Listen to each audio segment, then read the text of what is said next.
are going to discuss class 10th CBSE board 2024 science exam question paper के solutions. So let's start.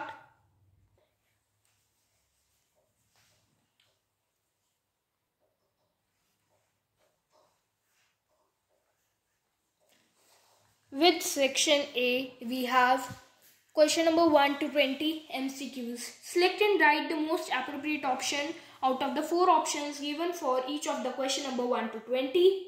Question number 1 है to balance the following chemical equation. The values of the coefficients x, y and z must be respectively. Friends, हमें equation given है जिसमें से हमने x की value, y की और z की वैल्यू पुट करके इस केमिकल इक्वेशन को क्या करना है, बैलेंस. तो हम Zn के मॉलिक्यूल्स गिनेंगे. Zn राइट हैंड साइड पे, N के दोनों साइड पे और O के भी दोनों साइड पे. आपको पता है कि हमें बैलेंसिंग के लिए क्या करना है, दोनों साइड पे मॉलिक्यूल्स इक्वल होने चाहिए. जब हम इनके मॉलिक्यूल्स को इक्वल करेंगे तो हमारा आंसर आएगा ऑप्शन सी, जो कि है 2. यानी x की वैल्यू आएगी हमारी 2, y की वैल्यू आएगी 2 और z की value 4. This will be the solution of question number 1. ये है क्वेश्चन 2 to 4 MCQs तक का Hindi version. Now next is question number 2. Which of the following is a redox reaction but not a combination reaction. Not combination reaction नहीं होना चाहिए. हमें पता है कॉम्बिनेशन रिएक्शन क्या होता है, A plus B is equal to A B. यानी कोई दो एलिमेंट्स को कंबाइन करेंगे तो एक ही हमें प्रोडक्ट मिलेगा. तो फ्रेंड्स बहुत इजी है. इसमें से हमें सिंगल प्रोडक्ट्स वाली इक्वेशंस को एलिमिनेट कर देना है. आप देख सकते हैं ऑप्शन ए में C प्लस O2 क्या मिल रहा है, CO2. सिंगल प्रोडक्ट है, इसे एलिमिनेट कर देंगे. पार्ट बी में सिंगल प्रोडक्ट मिला, फिर एलिमिनेट. फिर अगले में 2MgO मिला, इसे भी एलिमिनेट कर दिया. अगले में हमें मिल गया 2 प्रोडक्ट्स वाला. तो यही हमारा राइट आंसर होगा, क्योंकि इसमें रिडॉक्स रिएक्शन हो रहा है. ऑक्सीजन जो है वो Fe2O3 में था, बट प्रोडक्ट साइड Fe ही रह गया, वहाँ पे नहीं बचा. CO लेफ्ट हैंड साइड था और दूर जाके उसका ऑक्सीडेशन हो गया, वो CO2 बन गया. उसके बाद थर्ड है the salt present in tooth animal is. Tooth animal में कौन सा सॉल्ट पाया जाता है, आंसर है कैल्शियम फॉस्फेट. फॉर्मूला रहेगा CA3PO4 PA4 का होल ट्वाइस. ये है फ्रेंड्स कैल्शियम फॉस्फेट का केमिकल फॉर्मूला. उसके बाद है an aqueous solution of sodium chloride is prepared in distilled water. अब सोडियम क्लोराइड क्या पता चलता है, NaCl. क्या कहते हैं, रॉक सॉल्ट या टेबल सॉल्ट. डिस्टिल्ड वाटर में है. pH बताना है हमें इस सॉल्यूशन का. Na और Cl कैसे पता लगेगा कि सॉल्ट एसिडिक है, बेसिक है, न्यूट्रल है. देखिए फ्रेंड्स, इसमें दो हमारे पास हैं एलिमेंट्स, Na और Cl, सोडियम और क्लोरीन. Na से क्या याद आता है, NaOH और Cl से HCl. NaOH क्या है, स्ट्रॉन्ग बेस और HCl भी है स्ट्रॉन्ग एसिड. तो स्ट्रॉन्ग बेस और स्ट्रॉन्ग एसिड क्या देंगे, न्यूट्रल सॉल्यूशन देंगे. तो न्यूट्रल सॉल्यूशन का pH हमेशा 7 होता है. Next we have question number 5. Question number 5 है a metal X is used in thermite process when X is heated with oxygen it gives an oxide Y which is amphoteric in nature. Tell X and Y respectively. Friends, जैसे कि हम जानते हैं कि metal X किस में use हो रहा है, थर्माइट प्रोसेस में. थर्माइट प्रोसेस में क्या क्या यूज होता है, आयरन भी होता है और एल्यूमिनियम भी होता है. यहाँ पे बच्चे आके कंफ्यूज हो जाते हैं, क्योंकि जब वो कहता है X को हम हीट करते हैं तो क्या बनेगा, उसका ऑक्साइड बनेगा, क्योंकि ऑक्सीजन के साथ हीट किया है. तो Al2O3 भी बनेगा, Fe2O3 बनेगा Fe के केस में, और Al2O3 भी Al के केस में.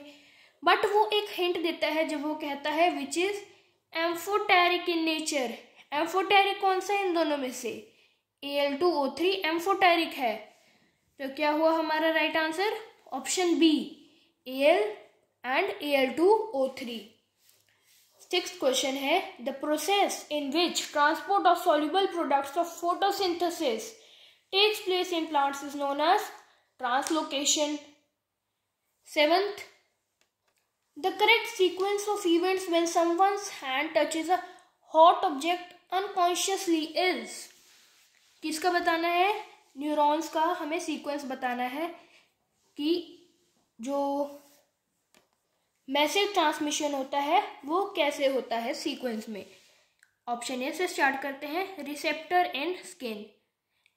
हाँ, रिसेप्टर इन स्किन होगा। उसके बाद sensory neuron, no motor neuron आ गया।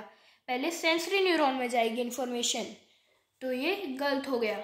अगला है रिसेप्टर इन स्किन, फिर रिले न्यूरॉन, गलत हो गया। उसके बाद है option C, receptors in skin, ठीक है। फिर सेंसरी न्यूरॉन, ठीक है। सेंसरी न्यूरॉन से स्पाइनल कॉर्ड तक जाएगा। उसके बाद relay neuron, relay neuron spinal cord में प्रेजेंट होता है, ठीक है।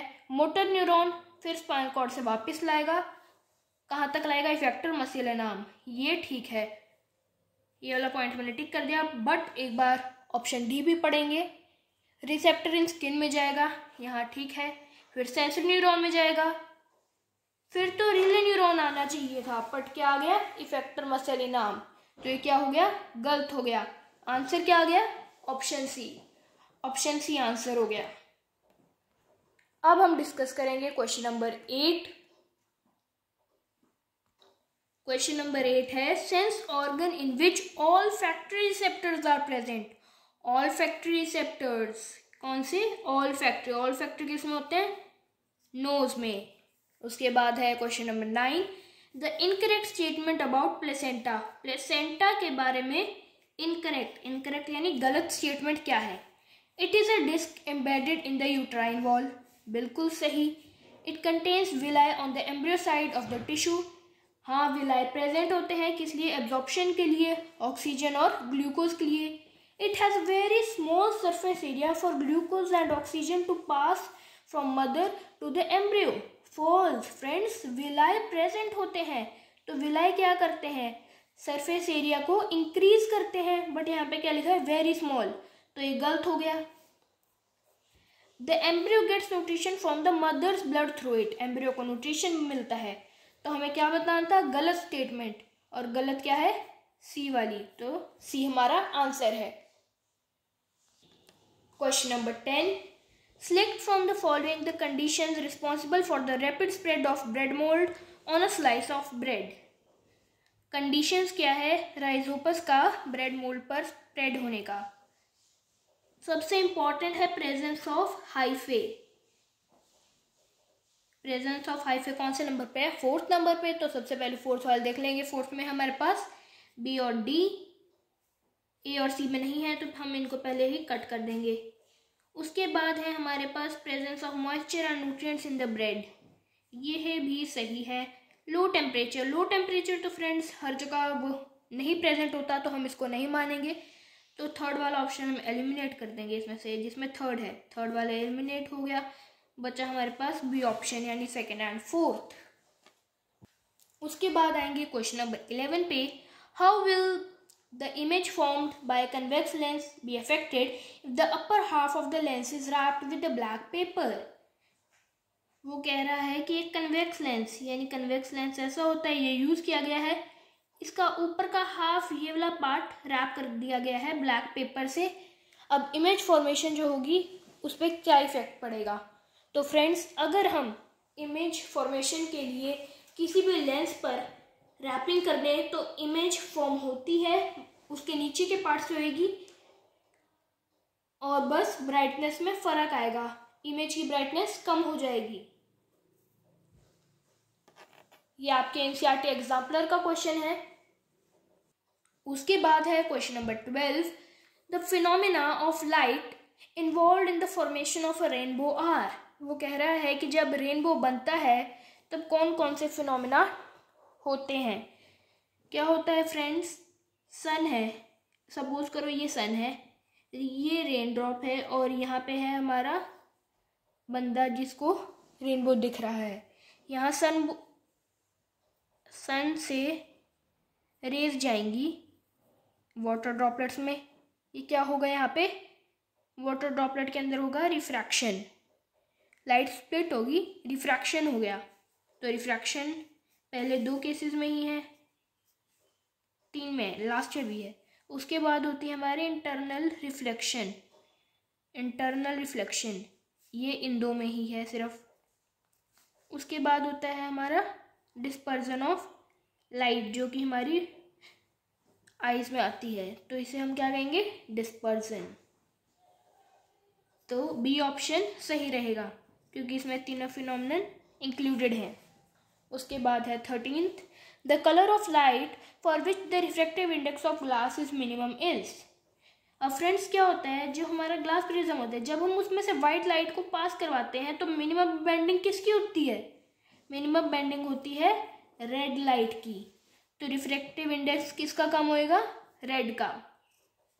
उसके बाद है 14th question, the current carrying device which produces a magnetic field similar to a bar magnet. Bar magnet current carrying device है, करंट कौन कैरी करता है, solenoid. Next we have question number 15, a uniform magnetic field exists in the plane of a paper as shown in the diagram. In this field an electron and a positron enter as shown. The electron and positron experiences force both pointing into the plane of the paper. ये होगा हमारे इस question का answer. Which one of the following is not a natural ecosystem? Not a natural ecosystem मतलब artificial ecosystem कौन सा है, artificial. Pond तो हमारे नेचुरल होते हैं, फॉरेस्ट भी नेचुरल होते हैं, ग्रासलैंड्स भी नेचुरल आते हैं, और क्रॉपलैंड यानी एग्रीकल्चर जहाँ पे हम क्रॉप्स उगाते हैं वो तो हम खुद क्रिएट करते हैं ना वो एनवायरनमेंट, तो वो आर्टिफिशियल यानी नॉट अ नेचुरल इकोसिस्टम। तो part D is the right answer.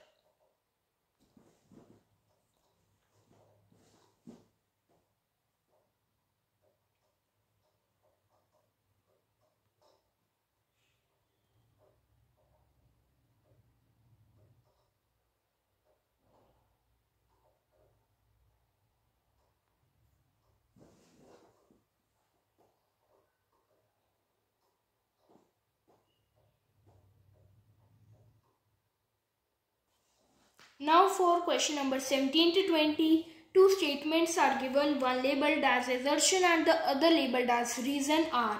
Select the correct answer to these questions from code A, B, C and D as given below. A है, both A and R are true and R is the correct explanation of A. Part B है, both assertion and reason are true but reason is not the correct explanation of A. Part C is assertion is true but reason is false, और part D है assertion is false but reason is true. Question number 17. Question number 17 का assertion है some vegetable oils are healthy. Reason vegetable oils generally have long unsaturated carbon chains. Next is 18th assertion sex of the child will be determined by what they inherited from their mother. Sex of children किस पे depend करता है, father पे depend करता है, तो हमारा assertion क्या हो गया, false. Women have XX sex chromosomes, women के XX होते हैं तो ये ठीक है, तो ऑप्शन क्या आएगा, ऑप्शन आएगा answer is part D, A is false but reason R is true. Next is 19 का assertion electrons move from lower potential to higher potential in a conductor. Reason, a dry cell maintains electric potential difference across the ends of a conductor. 20th assertion, ozone layer protects the surface of the earth from harmful UV radiations. Reason is chlorofluorocarbons CFCs are responsible for depletion of ozone layer. Friends, अब हम discuss करेंगे section B जो कि सभी 2 marks question है. Question number 21 to 26 are very short answer type questions, so let's discuss them.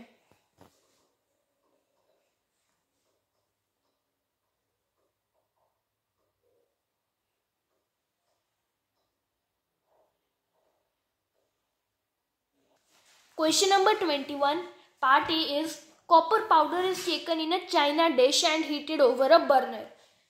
Copper powder लिया गया है एक चाइना डिश में और उसे हीट किया गया है बर्नर पे. Name the product form and state its colour. Right the chemical equation evolve for the reaction involve. Friends, क्या होगा जब हम कॉपर पाउडर को हीट करेंगे एक चाइना डिश में ओवर अ बर्नर, क्या प्रोडक्ट फॉर्म होगा और वो किस कलर का होगा, और इसकी हमने केमिकल रिएक्शन भी लिखनी है. तो सबसे पहले हमने क्या किया, एक कॉपर लिया है सॉलिड स्टेट में जो कि चाइना डिश में है, is heated in the presence of oxygen. हमें मिलेगा copper oxide CuO solid state में. किस कलर का होगा, ब्लैक कलर का होगा ये. और में है हमारे पास part B. Right chemical equation for the chemical reaction which occurs when aqueous solutions of barium chloride and sodium sulfate react together. Write the symbols of the ions present in the compound precipitated in the reaction. Reaction हुआ है friends barium chloride और NaSO4. Barium chloride BaCl2 plus NaSO4. Double displacement reaction होगा friends, NaCl बनेगा और BaSO4. NaCl और BaSO4. BaSO4 की PPT बनेगी. और इसमें फ्रेंड्स हैं हमारे पास दो आयंस, उनके सिंबल है Ba2 पॉजिटिव और SO4 2 नेगेटिव. ये प्रेसिपिटेट बना था, इसके जो आयंस है वो हमने यहाँ पे मेंशन करे हैं. Question number 22. The melting and boiling points of carbon compounds are generally low and they are largely non-conductors of electricity. State two conclusions based on these properties. Next we have is question number 23, part A. Sometimes while running, the athlete suffers from muscle cramps. Why? How is the respiration in this case different from aerobic respiration? Friends, while running, O2 intake in athlete is high. O2 का intake athlete की body में काफ़ी ज़्यादा होता है, जिस कारण उसकी बॉडी में लैक ऑफ ऑक्सीजन होता है, यानी ऑक्सीजन की कमी हो जाती है. और फ्रेंड्स, हमने पढ़ा था कि ग्लूकोज ग्लाइकोलिसिस से 2 पायरुवेट मॉलिक्यूल्स बनता है और pyruvate in the lack of oxygen takes place in muscle cells. Muscle cells में किसकी फॉर्मेशन होती है, लैक्टिक एसिड की. और इसी लैक्टिक एसिड की फॉर्मेशन से क्या होता है, मसल क्रैम्प से एथलीट सफर करता है. अब ये कैसे डिफरेंट है एरोबिक रेस्पिरेशन से. एरोबिक रेस्पिरेशन में क्या होता है फ्रेंड्स, किस चीज की फॉर्मेशन होती है, carbon dioxide plus water plus 38 ATP molecules of energy, यानी 38 ATP एनर्जी बनती है. पर एनारोबिक रेस्पिरेशन में क्या होगा, lactic acid plus 2 ATP molecules of energy बनेगी. और एनारोबिक रेस्पिरेशन हो रही है मसल सेल्स में, जबकि एरोबिक रेस्पिरेशन होती है माइटोकॉन्ड्रिया में. पार्ट बी और में है write another name given to lymph and state its 2 functions. Next we have is question number 24. Some unicellular organisms such as plasmodium and leishmania differ in the manner in which they reproduce. Name and explain the reproductive processes taking place in them. 2 unicellular organisms की बात की गई है, Plasmodium और लेशमानिया की. उनके reproduce करने में क्या डिफरेंस है, ये हमें मेंशन करना है. फ्रेंड्स, हम जानते हैं प्लाज्मोडियम क्या है, एक मलेरिया कॉजिंग पैरासाइट है और कैसे रिप्रोड्यूस करता है, मल्टीपल फिजन से. जबकि लेशमानिया कैसे रिप्रोड्यूस करता है, बाइनरी फिजन से. बाइनरी फिजन भी कैसी, लॉन्गिट्यूडनल बाइनरी फिजन में. प्लाज्मोडियम में क्या होता है, प्लाज्मोडियम में अनफेवरेबल कंडीशंस में सिस्ट फॉर्मेशन टेक्स प्लेस होती है. सिस्ट फॉर्मेशन में प्लाज्मोडियम सिस्ट के अंदर काफी बार डिवाइड करता है मल्टीपल प्लाज्मोडियम डॉटर इंडिविजुअल्स को राइज देने के लिए. बट लेशमानिया में क्या होता है, लेशमानिया में पहले डिवीजन ऑफ न्यूक्लियस होती है, यानी कैरियोकाइनेसिस होता है. उसके बाद क्या होता है, साइटोकाइनेसिस. साइटोकाइनेसिस में क्या होता है, division of cytoplasm. Next is question number 25. The heat produced at a point due to concentration of sunlight by convex lens burns the paper. Part A explains why it's happens. Question कहता है कि एक convex lens से जब paper के ऊपर concentrate किया जाता है सनलाइट की रेज को, तो पेपर जो है वो जलना शुरू हो जाता है। ऐसा क्यों होता है, ये हमसे पार्ट ए में पूछा गया है। फ्रेंड्स, ये इसलिए होता है क्योंकि जो पेपर है वो कन्वेक्स लेंस के फोकस पे प्लेस किया जाता है, जिस कारण जो सारी सनलाइट रेज होती हैं वो एक पॉइंट पे कन्वर्ज होती हैं, और वो पॉइंट क्या होता है, फोकस होता है उस लेंस का, जिस कारण पहले उस पेपर में से धुआं निकलता है और उसके बाद धीरे धीरे वो जलना भी शुरू हो जाता है। पार्ट बी है, name the term in the context of the lens used to given to the point at which the paper start burning. वो कौन सा पॉइंट होता है उस लेंस का जहां पे पेपर स्टार्ट बर्निंग करता है?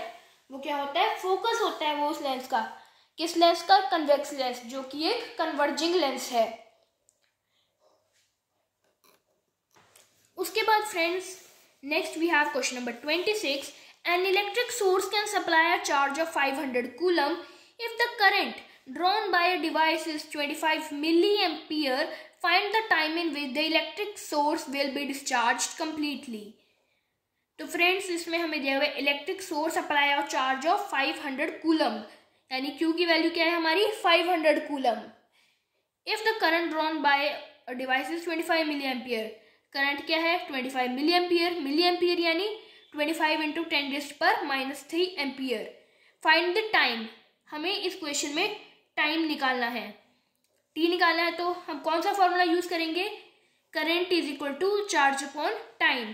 टाइम कब किस में होता है? हमेशा सेकेंड्स में, चार्ज होता है कूलम में और करंट होता है एम्पियर में।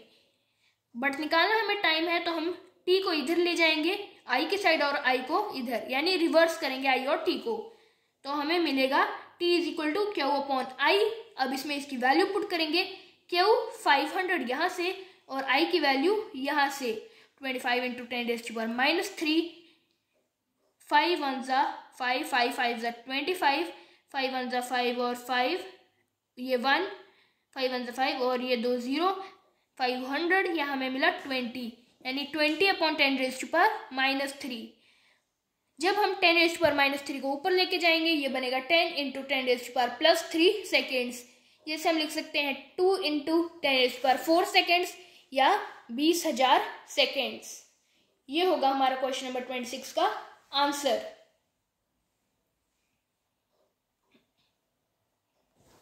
फ्रेंड्स, अब हम डिस्कस करेंगे सेक्शन सी।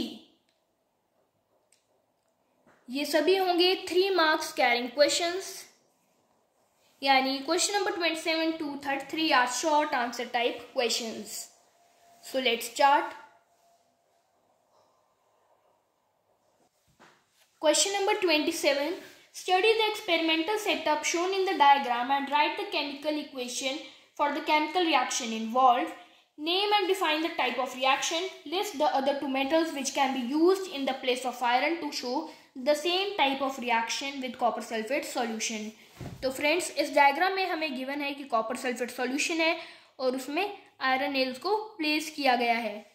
तो आयरन नेल जो कि मोर रिएक्टिव है कॉपर सल्फेट सॉल्यूशन से, तो क्या होगा, डिस्प्लेसमेंट रिएक्शन अकर होगा, यानी आयरन नेल कॉपर को उसके सॉल्यूशन से डिस्प्लेस कर देंगे। तो इसके लिए हम इक्वेशन बनाएंगे Fe सॉलिड, सॉलिड यानी आयरन सॉलिड फॉर्म में है, प्लस CuSO4 जो कि है aqueous, gives FeSO4 aqueous plus Cu solid, copper हमें सॉलिड इसमें मिल जाएगा। कौन सा टाइप ऑफ रिएक्शन है? सिंगल डिस्प्लेसमेंट रिएक्शन अकर हुआ है। सिंगल डिस्प्लेसमेंट रिएक्शन की डेफिनेशन लिखें तो हम लिखेंगे it is a type of reaction in which a more reactive element displaces a less reactive element from its salt solution. और 2 कुछ मेटल्स लिखेंगे जो कि हम आयरन की जगह यूज कर सकते हैं कॉपर सल्फेट सॉल्यूशन को उसके सॉल्यूशन से डिस्प्लेस करने के लिए, वो है zinc and aluminium. Zinc and aluminium हमने इसलिए यूज किए हैं क्योंकि वो कॉपर से ज्यादा रिएक्टिव है, इसलिए वो कॉपर को डिस्प्लेस कर देंगे। नेक्स्ट अब हम डिस्कस करेंगे question number 28। Name the ore of mercury, mercury यानी Hg, Hg का ओर है cinnabar, and state the form in which it is found in nature, किस फॉर्म में मिलता है, Hg मरकरी मिलता है हमें कंपाउंड फॉर्म में, किस कंपाउंड की, सल्फाइड फॉर्म में मिलता है। तो हम क्या करेंगे, इसकी रोस्टिंग करेंगे, यानी अब हम HgS की रोस्टिंग से इसका मेटल निकालेंगे। Write the chemical equation along with the condition required for the reactions involved in the extraction of mercury from its ओर।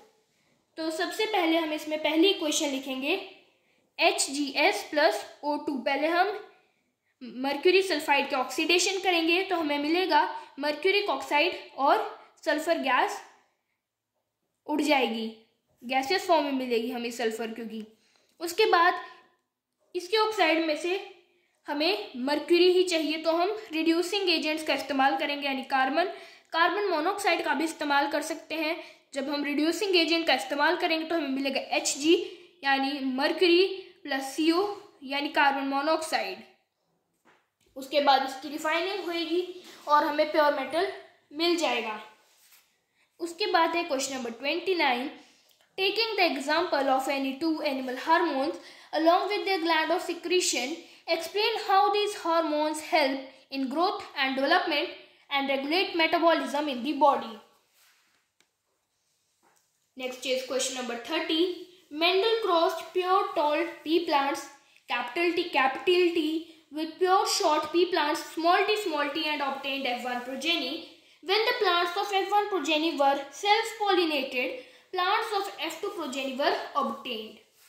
अब क्वेश्चन में सबसे पहले हमसे पूछा गया है what did the plants of F1 progeny look like, give their gene combination. उसने पूछा है कि F1 जनरेशन में जो हमें सारे प्लांट्स मिले वो कैसे लग रहे थे, सभी क्या थे, टॉल थे, और उनका जीन कॉम्बिनेशन क्या था, T। Next is part B, why could the gene for shortness could not be expressed in plants of F1 progeny. जो जीन फॉर शॉर्टनेस था वो F1 जनरेशन में क्यों नहीं एक्सप्रेस हो पाया, ये हमसे क्वेश्चनर ने पूछा है। तो हम लिखेंगे कि T का जो ट्रेट है वो डोमिनेंट है और t का रिसेसिव है, और जो हमें F1 प्रोजेनी में प्लांट्स मिले हैं उनका जीन कॉम्बिनेशन है T। सभी प्लांट्स का जीन कॉम्बिनेशन T था, इसलिए T डोमिनेंट था, उसने t को एक्सप्रेस नहीं होने दिया। Part C, write the ratio of plants obtained in F2 progeny and state the conclusion that can be drawn from this experiment.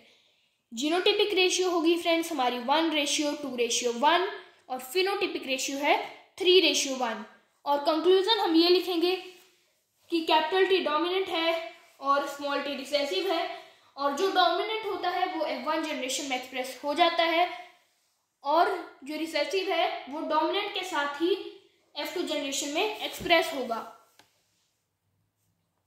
Next, now we will discuss question number 31, part A. Study the diagram given below and answer the question that follow. First, name the defect of vision depicted in this diagram, stating the part of the eye responsible for this condition. इस diagram में defect of vision बताना है। Defect क्या है हमारा, hypermetropia, क्योंकि image क्या है, कॉर्निया के स्टार्ट होके रेटिना के पीछे बन रही है। डिफेक्ट क्या होंगे, कॉजेज ऑफ दिस डिफेक्ट, किस कारण ये हुआ है डिफेक्ट। इसमें आईबॉल क्या हो सकती है, या तो छोटी हो गई हो या कर्वेचर जो है वो आईबॉल का वो छोटा हो गया है। थर्ड है, name the type of lens use to correct this defect and state its role in this case. क्या लेंस यूज होगा, बाई कन्वेक्स लेंस यूज होगा। और में है part B, what is dispersion of white light, state its cause. Draw a diagram to show dispersion of beam of white light by glass prism. वो पूछता है कि dispersion of white light क्या होता है। Dispersion क्या होता है, splitting of white light into 7 colors when passed through a glass prism. Question number 32, part A. What happens when a bundle of wires of soft iron is placed inside the coil of a solenoid carrying a steady current? Name the device obtained and why is it called so. हमें कौन सा device मिलेगा, हमें मिलेगा एक electromagnet. हम इसे ऐसा क्यों कहते हैं, क्योंकि ये बिल्कुल बिहेव करता है एक मैग्नेट की तरह। कैसे करता है, क्योंकि जो मैग्नेटिक फील्ड एक इलेक्ट्रोमैग्नेट प्रोड्यूस करती है, वो बिल्कुल सेम होता है उसी मैग्नेटिक फील्ड के जो एक मैग्नेट के द्वारा प्रोड्यूस किया जाता है। पार्ट बी में draw the magnetic field lines inside a current carrying solenoid and what does this pattern of magnetic field lines indicate. Inside the solenoid जो मैग्नेटिक फील्ड लाइंस होती हैं वो यूनिफॉर्म होती हैं, उसका हमने डायग्राम बनाना है। Next we have question number 33, differentiate between food chain and food web.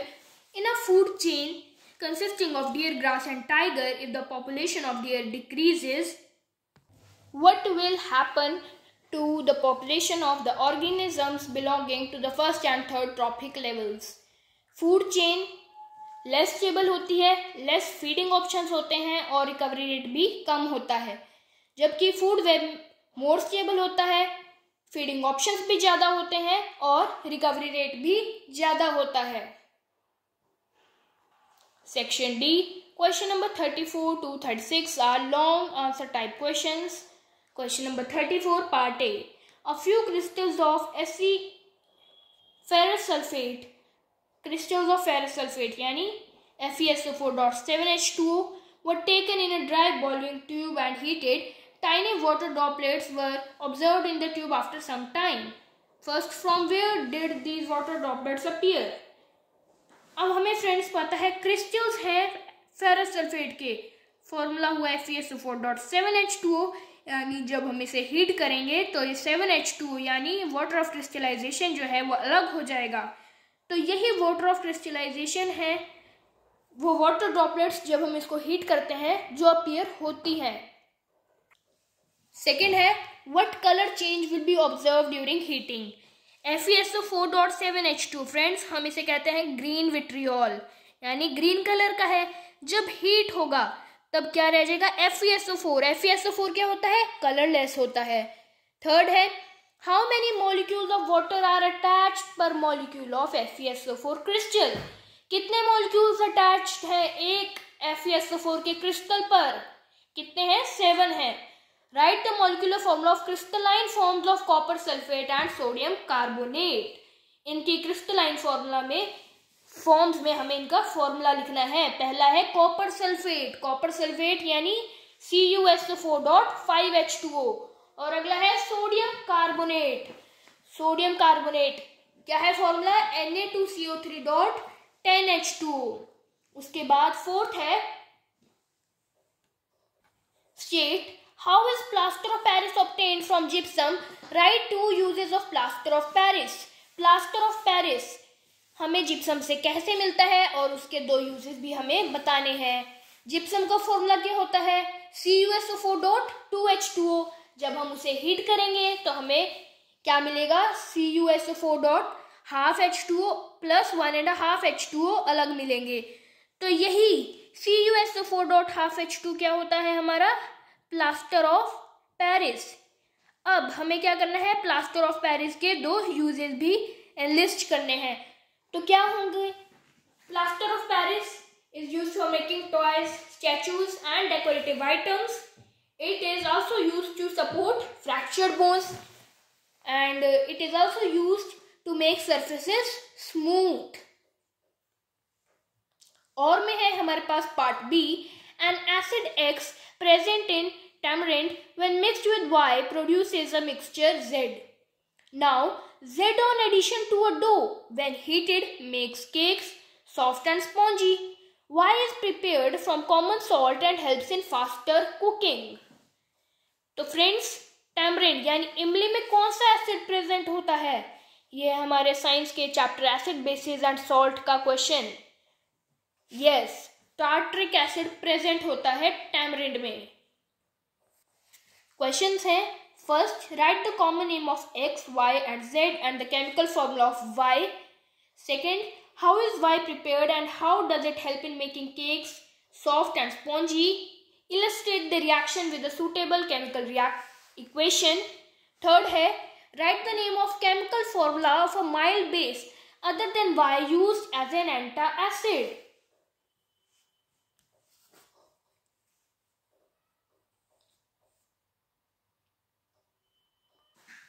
Next अब हम करेंगे क्वेश्चन नंबर 35 का part A. Design an experiment to demonstrate that carbon dioxide is essential for photosynthesis. Write the observation and conclusion of the experiment. और में है हमारे पास option B का फर्स्ट पार्ट। फ्रेंड्स, पहले केस में जो डायग्राम है उसमें लाइम वाटर में सिरिंज से एटमॉस्फेरिक एयर को पास किया जा रहा है और सेकंड केस में लाइम वाटर में स्ट्रॉ की मदद से एक्सहेल्ड एयर को पास किया जा रहा है। इसका क्वेश्चन रीड कर लेते हैं। In the experimental setup shown above in diagram 1, atmospheric air is being passed into lime water with a syringe, while in diagram 2, air is being exhaled into lime water. The time taken for the lime water to turn milky in both the test tube is different. Give reason. अब examiner पूछ रहा है कि जो time है वो दोनों test tube में अलग अलग लग रहा है, इसका क्या कारण है। तो फ्रेंड्स, सिंपल सा कारण है कि पहले में जो प्रोसेस है उसमें क्या हो रहा है, एटमॉस्फेरिक एयर जो है वो लाइम वाटर के थ्रू पास की जा रही है। अब एटमॉस्फेरिक एयर तो मिक्सचर ऑफ गैसेस है, यानी उसमें CO2 तो कुछ मात्रा में ही प्रेजेंट है और लाइम वाटर को मिल्की टर्न होने के लिए CO2 चाहिए होती है। जब CO2 उसे धीरे धीरे मिल रही है तो ये प्रोसेस भी धीरे धीरे ही होगा, जबकि सेकेंड केस में जो प्रोसेस है वो जल्दी होगा, क्योंकि एक्सहेल्ड एयर क्या होती है, हम ऑक्सीजन लेते हैं और रिलीज क्या करते हैं, एक्सहेल क्या करते हैं, CO2, और सिर्फ CO2 ही पास की जा रही है लाइम वाटर में। तो फर्स्ट केस में हमें बल्क में CO2 नहीं मिल रही थी, बट सेकंड केस में बल्क में CO2 अवेलेबल है, तो ये वाला प्रोसेस जल्दी होगा। अब है इसका second part. Draw the diagram of an open stomatal pore and label guard cells, chloroplast on it. Mention 2 functions performed by stomata. अब हम एक स्टोमेटल पोर का डायग्राम बनाएंगे जिसमें गार्ड सेल्स को लेबल करेंगे और क्लोरोप्लास्ट को, और हमें स्टोमेटा के 2 फंक्शंस भी बताने हैं। तो फ्रेंड्स, स्टोमेटा क्या है, stomata protected by guard cells. क्या होता है, इससे गैसेस एक्सचेंज होता है और किस में हेल्प करता है, फोटोसिंथेसिस के प्रोसेस में स्टोमेटा हमें हेल्प करता है।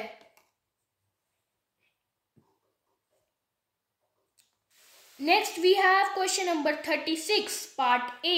फर्स्ट क्वेश्चन है, the potential difference across the two ends of a circuit component is decreased 1/3 of its initial value while its resistance remains constant. Potential difference जो है एक सर्किट का 1/3 से डिक्रीज किया गया है उसकी इनिशियल वैल्यू से, बल्कि उसकी जो रेजिस्टेंस है वो कांस्टेंट रहती है। What change will be observed in the current flowing it. वो कहता है कि जो उस कंडक्टर से, उस सर्किट से जो करंट फ्लो कर रहा है उस पर क्या इफेक्ट पड़ेगा। Name and state the law which helps us to answer this question. इस में किस लॉ का यूज किया जा रहा है। अब फ्रेंड्स, इसमें यूज हो रहा है जो लॉ वो है ओम्स लॉ।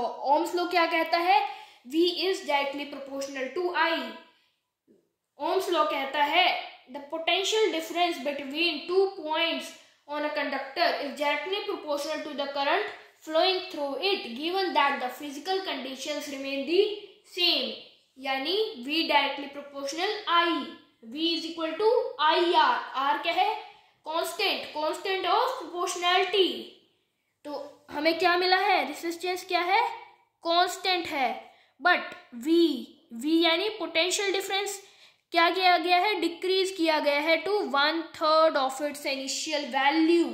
अगर V को डिक्रीज किया गया है 1/3 ऑफ इट्स इनिशियल वैल्यू तो करंट भी क्या होगा, डिक्रीज होगा to 1/3 of its initial value. किससे पता लगा हमें, ओम्स लॉ से।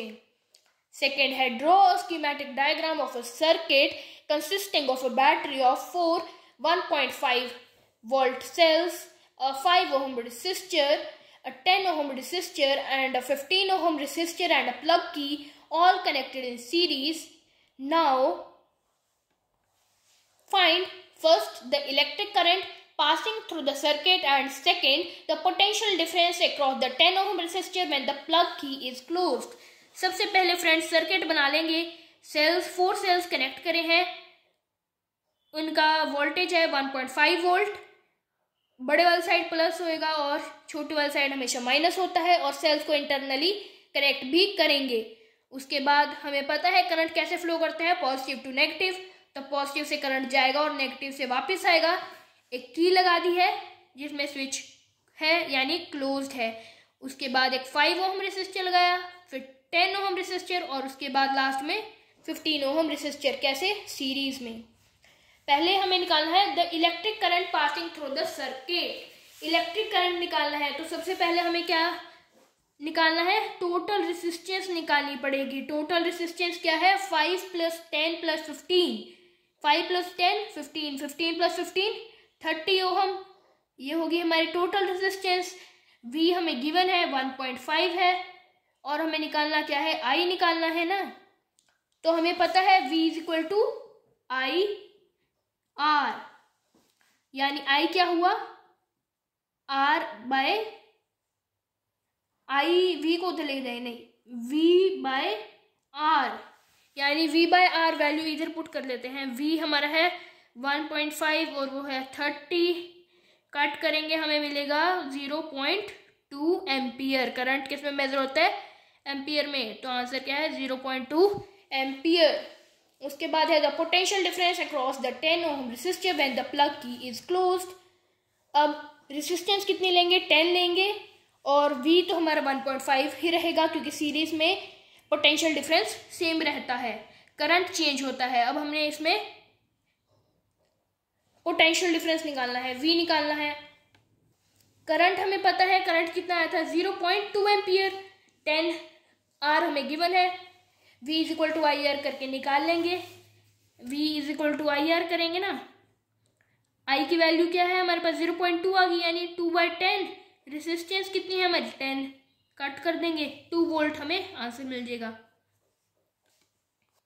और में है हमारे पास इसका part B। First, when is the potential difference between the 2 points said to be 1 volt? Potential difference is said to be 1 volt if 1 joule of work is done to move a 1 coulomb of charge from infinity to that point or 1 point to another point. Second है a copper wire has a diameter of 0.2 mm and resistivity 1.6 × 10⁻⁸ ohm meter, यानी rho हमारा है 1.6 × 10⁻⁸ ohm meter. What will be the length of this wire to make its resistance 14 ohm? R आ गया 14 ohm. How much does the resistance change if the diameter of the wire is doubled? Diameter है 0.2 mm, यानी radius हुआ इसका half 0.1 mm। रो हमें given है 1.6 × 10⁻⁸ ohm metre, और resistance R है 14 ओम। अब वो कह रहा है कि इसके रेसिस्टेंस पे क्या इफेक्ट पड़ेगा अगर रेडियस जो है वो डबल किया जाता है, यानी 0.2 mm हो जाएगा। किसको यूज करके निकालेंगे? Using R = ρL/A। जब हम सॉल्व करेंगे तो हमें मिलेगा 14/4 ओम से इसके रेसिस्टेंस में डिफरेंस आएगा। उसके बाद है last section of the question paper, case study based questions है। Question number 37 to 39 are case based या data based questions with 3 short sub parts. Internal choice is provided in one of these sub parts. Now question number 37, carbon is a versatile element that forms the basis of all living organisms and many of the things we use. A large variety of compounds is formed because of its tetravalency. Compounds of carbon are formed with oxygen, hydrogen, nitrogen, sulfur, chlorine and many other elements. Answer the following questions. Part A, what are hydrocarbons? Hydrocarbons क्या होते हैं? ऐसे compound जिनमें सिर्फ carbon और hydrogen होते हैं, उन्हें हम हाइड्रोकार्बन कहते हैं। कैसे लिखेंगे इसे? Compounds of carbon formed with hydrogen are called hydrocarbons. Example भी दे सकते हैं हम कुछ, CH4 हो गया, C2H6 हो गया, CH2 हो गया, ये सब क्या है? हाइड्रोकार्बन्स हैं।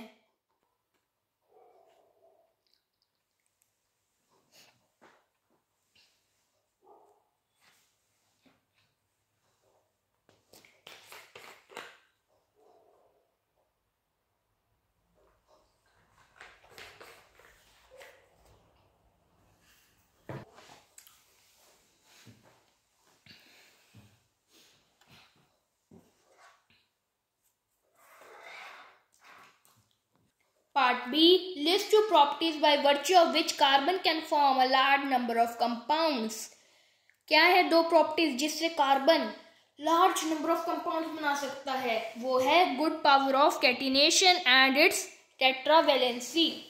पार्ट सी है, first write the formula of the functional group present in aldehydes. Aldehyde में क्या होता है? एल। सफिक्स क्या लगाते हैं हम? एल लगाते हैं ना एल्डिहाइड में, और कीटोन्स में ONE हम सफिक्स यूज करते हैं, जो कि है इसका फॉर्मूला। वैसे हम इनको पहचानते कैसे हैं? एल्डिहाइड्स को लास्ट में कार्बन, डबल बॉन्ड O और सिंगल बॉन्ड हाइड्रोजन, और कीटोन को कार्बन, 3 कार्बन ले लो और सेंटर वाले पे double bond oxygen. Right chemical equation for the reaction that occurs between ethanoic acid CH3COOH और ethanol C2H5OH in the presence of a catalyst.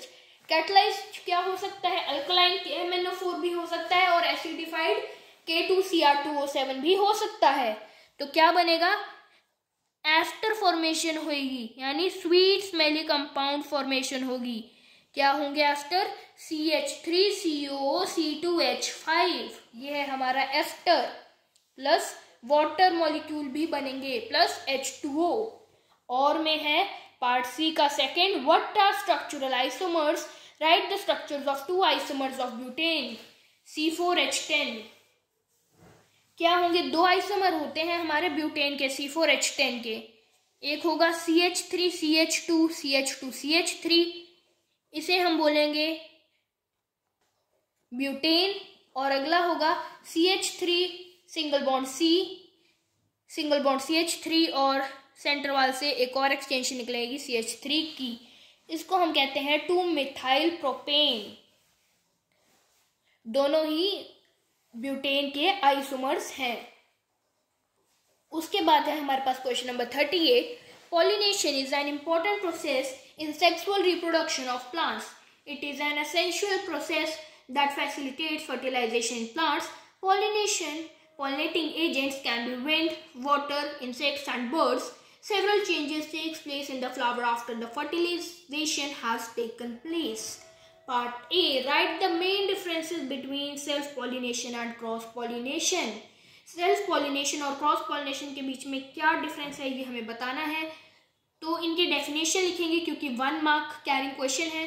तो लिख देंगे self-pollination का, self-pollination is the process in which pollen grains are transferred from anther to stigma of the same flower. और part अब हम लिखेंगे cross-pollination का, cross-pollination is the process in which pollen grains are transferred from anther to stigma of another flower of another plant but of the same species.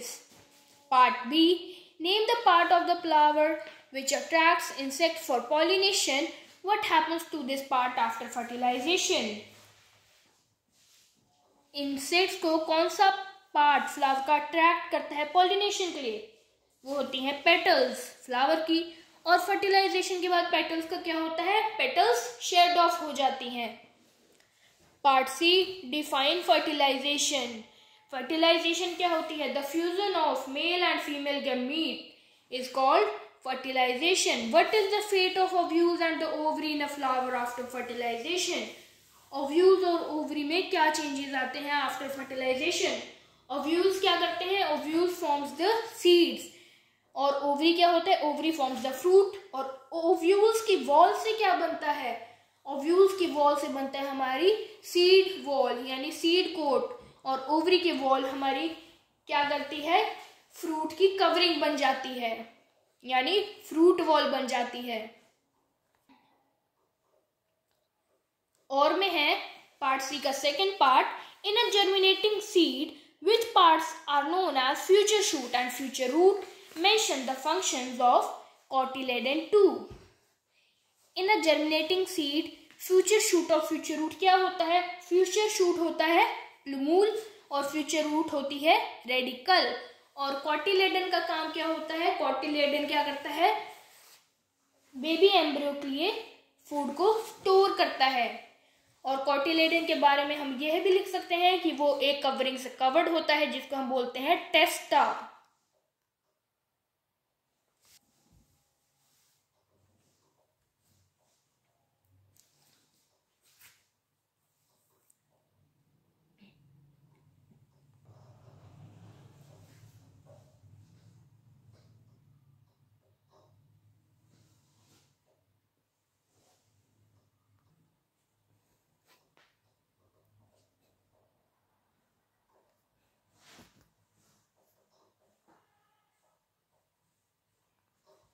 Question number 39.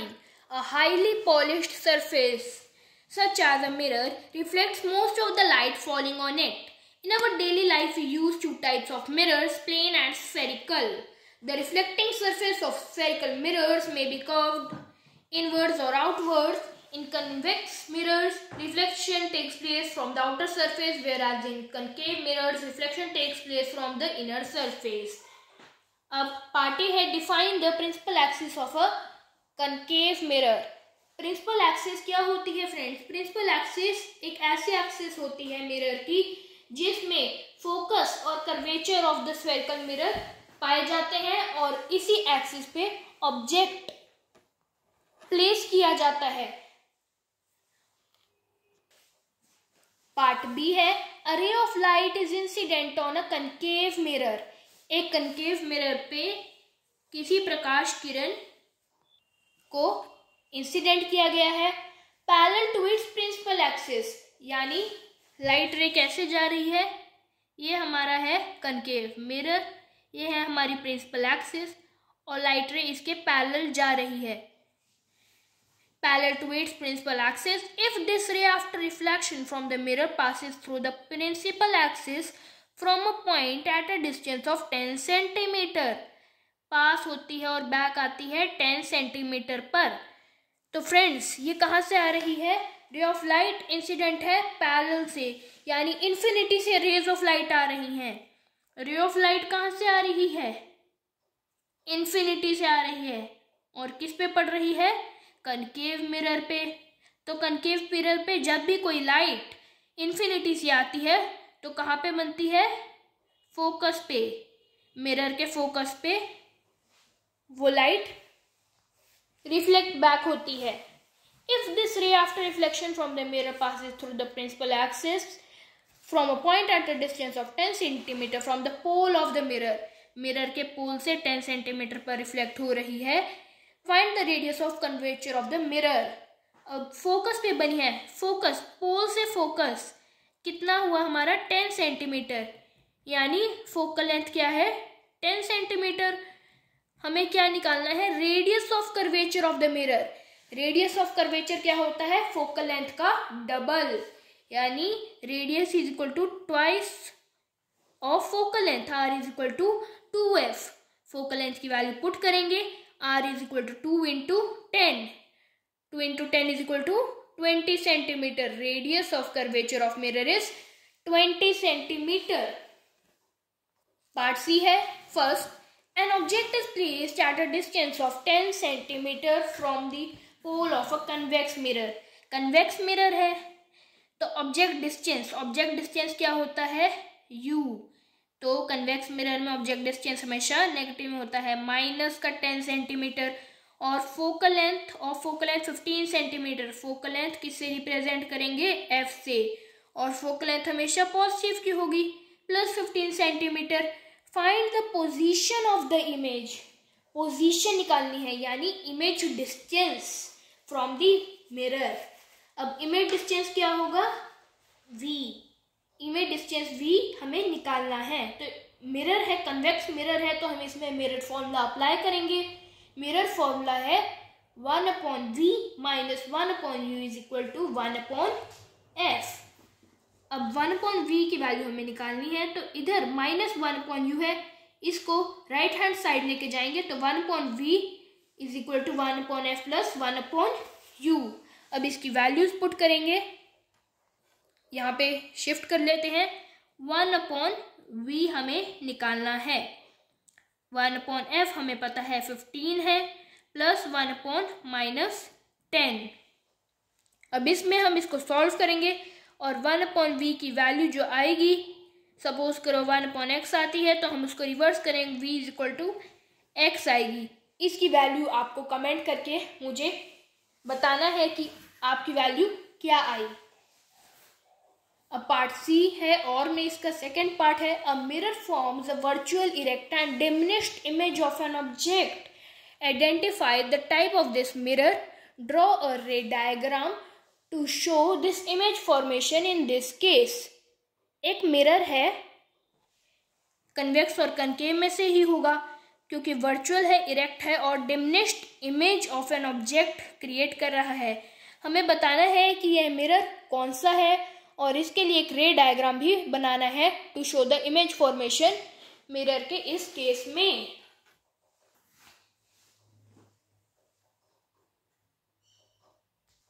So friends, we have completely discussed the Set 1 of class 10th Science Board 2024 examination. Thank you.